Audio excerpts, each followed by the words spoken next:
All right, y'all. For a long time, y'all have heard me complain about scammers, about people promising big profits, asking for people's money, and never delivering. So, if you want to hear my thoughts about this, coming on the other side, as I'll tell you about 13 ways to avoid Ponzi schemes and financial scams. See you on the other side.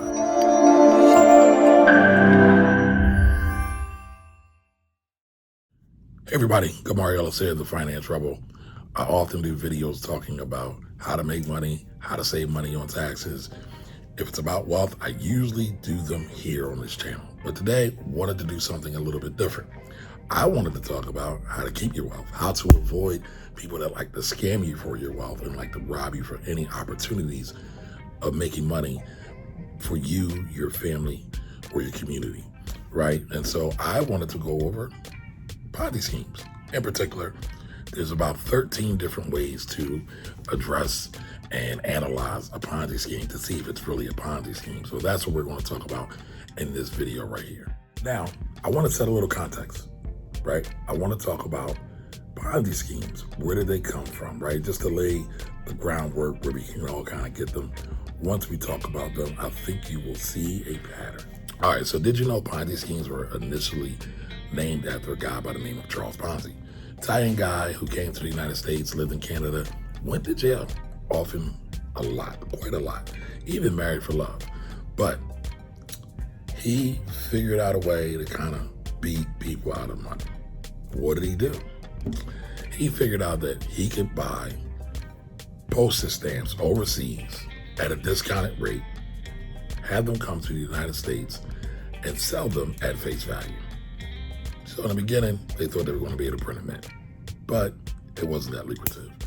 And so what he started to do is he started to promote this idea that he can get all of these stamps from overseas, have them sent over here, mailed over here, and then sell them again at face value. Boom, they can make a mint without doing a whole bunch of work. That's always the case, right? A whole bunch of work, all these promises. Now, he got people to start investing in them. And I'm giving you the abbreviated version here. You can go read about it later on. But got all these people to start investing for him. People started mortgaging their homes, giving them money. At one point, this man was getting millions of dollars a day in investments. Now, this was back during the turn of the century, like around the 1920s or so. This man got so much money by, again, promising people some big fortunes over a let me see, how did he first describe it? He promised his clients to make 50% profit over 45 days, right? And if they let their money ride longer, let's say 90 days, he promised them 100% profit. So here's the solution: that you can make all this money without doing any work, all this glitter, there's no gold, but people did it. It seems like people kind of follow these cycles over and over again, but we'll talk more about that later. All right. So Ponzi, what he did was he got people to give him money, right? And let's say in month one, he got $1,000.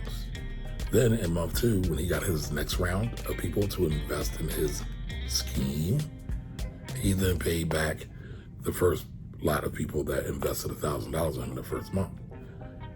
Those first $1,000, those first people that invested $1,000, they became his salespeople. They became his word of mouth. Now, he actually had official salespeople too, but this is how he got the word to spread. And this is how he started to get $1 million a day from this scheme. And all this while, he had big plans. He started to buy in the banks. But what happened was somebody tried to cash one of his checks.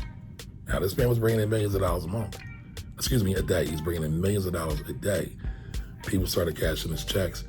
The regulators got wind of him. They basically blew him up, almost blew up a bunch of banks as well.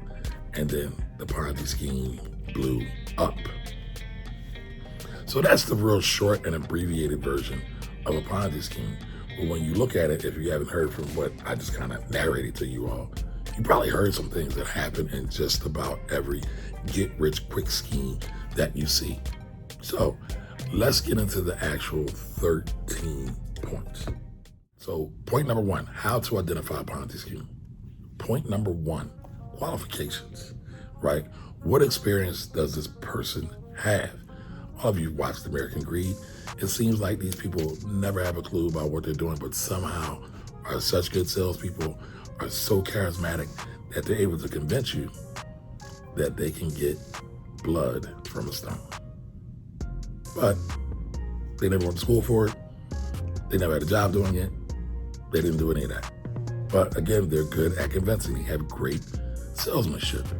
So be careful of that. So that's the first question. That's the first question you should ask. What qualifications do you have? Number two, what expertise do they have? All right, so let's not confuse expertise and qualifications. You can be qualified to be a brain surgeon, went to school for it, done it a few times on some cadavers, but never actually have done it. A lot of people, in some places you can be qualified. But what expertise do you have? How long have you been doing it? What mistakes have you made? How did you learn from those mistakes? Those things are really, really pertinent. They're important, y'all. Don't forget that. Number three, have they done this before? That's a question that anybody should be able to answer if they're really serious about this, right? So are they a real estate investor that may have flipped the property before and got some investors in it? Yes, no, maybe so. Are they just trying this out? Are they forthcoming about how often they have done this before? It's important to know these things. It's important to ask questions in different ways and different qualifications.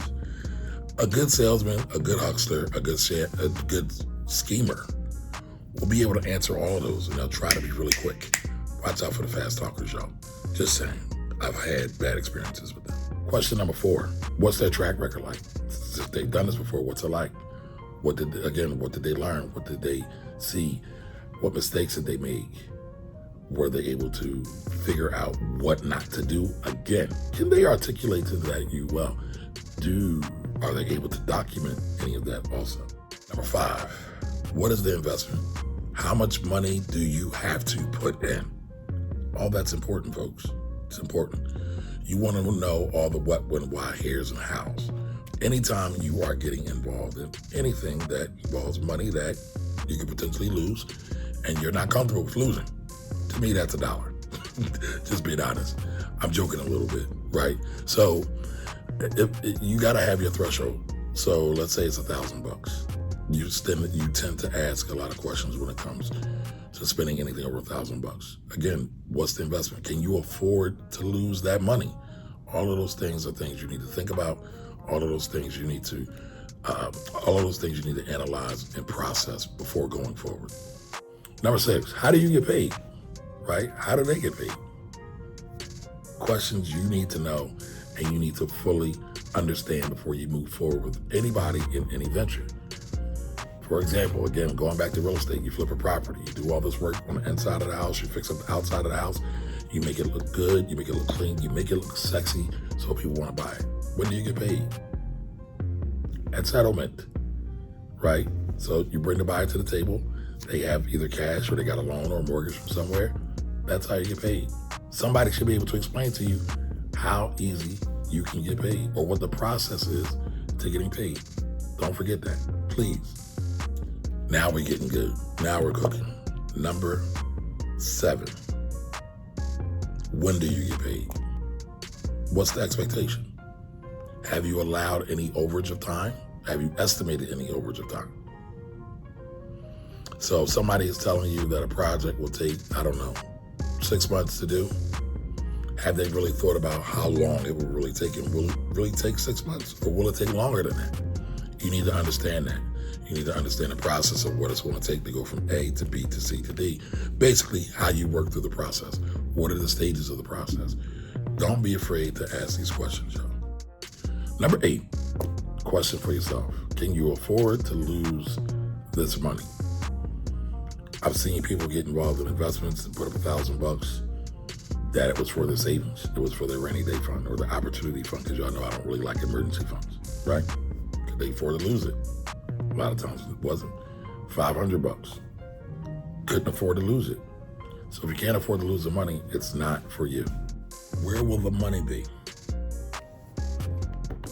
That's number 9, y'all. Where will the money be? It's important. Will it be in the bank? Will it be under the mattress? in a shoebox, in a coffee jar? Where will it be before it's deployed? And then after it's deployed or after it's used, does it go to contractors? Is it for equipment? Is it for supplies? Is it for other investors? We just kind of heard what Ponzi did. Where will the money be, y'all? You need to know that. You need to understand it. All right. Anytime I get an investment, when I'm investing for people, my money goes to a custodian. I never, ever, ever, ever have money that comes from me from a client, unless it's for a product or service. But I'm talking about investment dollars. Money doesn't go to me. It goes to a custodian. And then I execute all the trades via the custodian. That money never comes to me, unless it's a fee, full transparency. And that's disclosed in advance. There's no questions left unturned. There should be none left unturned with you either. Where will the money be? Number 10, is it too good to be true? Remember, y'all, all that glitters on gold. I know that's an old school cliche. I know it's probably played out, but it's still true to this very day. What glitters is not always gold, y'all. Sometimes you gotta do a little bit of digging for those diamonds. But think about it. Average person has to work really, really hard to get that money. So if they're guaranteeing you that you can retire, that you can go live a luxurious account or a luxurious estate island somewhere, has anybody else done it before? Now, that's not to say that you can't be a trailblazer and do it now. But all of these questions will help you see what some of their reactions are. And here's the thing. All these scammers, they're professional liars. They lie really well. But one thing happens with liars, usually all of the time. They tend to have inconsistencies. You might hear them say one thing and they do something else. You might see them do something and then they say something else. Always be on alert when you're looking out for these things. And again, if it's too good to be true, don't be afraid to walk away. A lot of times people get caught up in these schemes because they say, man, this is too good to be true. I got to do it. John, Dick, Sally, and Harry did it. It worked for them. It's got to be true. Well, as I just illustrated with Ponzi, they paid some of the first people in the scheme. So yeah, it worked for them, but you just got lured into a bigger trap. So just because it worked for somebody else does not mean that it will work for you. Everything that glitters is not gold. Sometimes some things are just too good to be true. Not to be confused with having a scarcity mindset either. For 11, all right, we're at 11, y'all. Do you understand the investment? Do you understand the risk of the investment? Do you understand the length of the investment? Do you understand if you will need to invest any more money into the investment? You need to know these things. You need to understand these things. Basically, what I'm trying to illustrate to you is that you need to understand it top to bottom, all right? So you need to understand all those ins and outs. Number 12.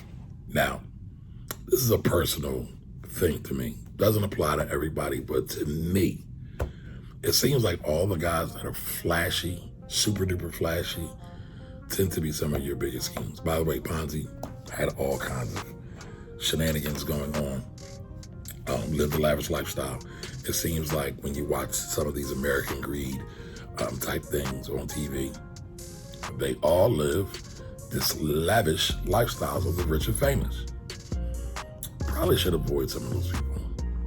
A lot of times when people legitimately have money, they don't need anybody else. They're good. Or they're able to stay within their circle or the banks. So why are they coming to you? Why are they aggressively coming to you? Right? You need to understand that. Okay? So when you see people just pop up in Lambos, because we're seeing all the PPP schemers, they like to buy blue Lamborghinis for some reason. I don't know why.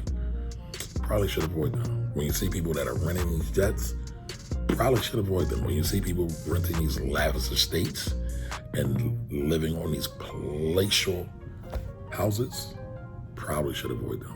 Especially if they like brand new out the box. They just all of a sudden got wealthy or got rich a few days ago, a few minutes ago. Got my drift, all right? So all those people that are flashing the pans, avoid them. Avoid them at all costs. All right, number 13, y'all. Last one. Have you asked anyone for advice? Any professionals? Any money people, any well-respected and well-regarded money people, have you asked their advice on these things? Are you paying for them to do a consultation? I think you should. Some of the best advice comes from paid people when they're giving objective advice. They can tell you to see angles that you never thought about in your wildest dreams. Why? They have education. They have experience. They've been around the block a few times. This isn't their first time at the rodeo, folks. All right? So a lot of times they can tell a scammer, smell a scammer, see a scammer coming a mile away. Now, I'm only talking about people that are reputable and that are good. All right? They can tell you if it's a good idea or a bad idea or not. Usually. So listen, find somebody that you know, like, and trust. Find somebody that has a great reputation. Find somebody that has something to lose. Pay them for a consultation. Give them the details of the deal. You don't even have to share with who the deal is with. Give them all that. Let them give you their professional opinion on it, and then evaluate it. All right? So listen, those are 13 things that you can use to review to see if something is a scam or not. It's not a total universe, but it'll get you on the right way. So real quick, I'm going to read this off to you real quick. Qualifications. What level of expertise do they have? Have they done this before? What is their track record? What is the investment? How do you get paid? When do you get paid? Can you afford it? Can you afford to lose the money that you invest? Where will the money be? Right? That's important. Where will the money be? Where will the money reside, folks? All right? Is it too good to be true? That actually probably can be number one. Okay? Avoid all the people that's lifestyle. I've admitted, one, I am not really big into things, right? Not really big into things. And when people use things to sell things or to sell their investment, there's usually something else going on behind the scenes. Everybody is trying to sell this whole lifestyle brand thing these days instead of the true value that's at the core of their investment. What value is it going to bring you? But real value, all right? Number 13, last one. Pay for advice, folks. Get some advice from some people. Ask for some help. And then weigh all those factors. Do some more research. A good Google search a lot of times will reveal a lot of things. But weigh those things and see if you think it's worthy or not. All right? So that's my commentary for today. 13 reasons or 13 ways to avoid a financial scheme or a Ponzi scheme. Tell me something. Question of the day. Have you ever been a victim of a Ponzi scheme? Leave a comment below. I would love to hear about it. Have a great day, everybody. Kamari Ellis out.